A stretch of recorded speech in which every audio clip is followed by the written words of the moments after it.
কারাগারে অসুস্থ স্বামীকে দেখতে গিয়ে কান্নায় ভেঙে পড়লেন দীপুমণি, এমন একটি শিরোনাম ঘিরে সামাজিক যোগাযোগ মাধ্যমে ব্যাপক আলোড়ন সৃষ্টি হয়েছে। ভিডিওটিতে দাবি করা হচ্ছে, তিনি কারাগারে গিয়ে তার মৃত্যুপথযাত্রী স্বামীর সঙ্গে দেখা করেন এবং সেই মুহূর্তে নিজেকে আর সামলাতে পারেননি। কান্নায় ভেঙে পড়ে বারবার স্বামীর পাশে বসে তাকে সাহস দেওয়ার চেষ্টা করছেন, এমন দৃশ্যই তুলে ধরা হয়েছে বলে প্রচার করা হচ্ছে। এই ধরনের আবেগঘন উপস্থাপনা খুব দ্রুত মানুষের দৃষ্টি আকর্ষণ করে, ফলে ভিডিওটি অল্প সময়েই ভাইরাল হয়ে পড়ে। ভিডিওর বর্ণনা অনুযায়ী, তিনি নাকি স্বামীর হাত ধরে কাঁদতে কাঁদতে বলছিলেন, তুমি শক্ত থাকো, আমি আছি, সব ঠিক হয়ে যাবে। এই কথাগুলো অনেকের হৃদয় ছুঁয়ে গেছে। একজন মানুষের জীবনে প্রিয়জনকে এমন অবস্থায় দেখা কতটা কষ্টের হতে পারে, তা এই দৃশ্যের মাধ্যমে বোঝানো হয়েছে।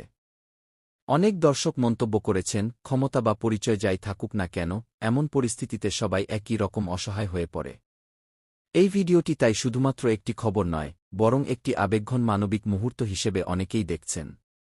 তবে এখানে একটি গুরুত্বপূর্ণ দিকও রয়েছে, এই পুরো ঘটনার সত্যতা নিয়ে যথেষ্ট প্রশ্ন রয়েছে। নির্ভরযোগ্য কোনো সংবাদ মাধ্যম বা অফিসিয়াল সূত্র থেকে এখনও এমন ঘটনার নিশ্চিত তথ্য পাওয়া যায়নি। ফলে অনেকেই মনে করছেন, এটি হয়তো অতিরঞ্জিত বা সম্পূর্ণভাবে গুজব হতে পারে, যা শুধুমাত্র ভাইরাল হওয়ার উদ্দেশ্যে তৈরি করা হয়েছে।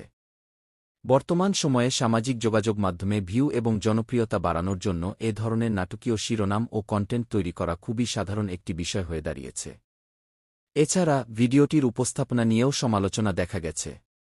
অনেকেই বলেছেন, এমন সংবেদনশীল বিষয়কে কি ভিডিও দেখুন ধরনের উত্তেজনাপূর্ণ শিরোনামে উপস্থাপন করা উচিত নয়।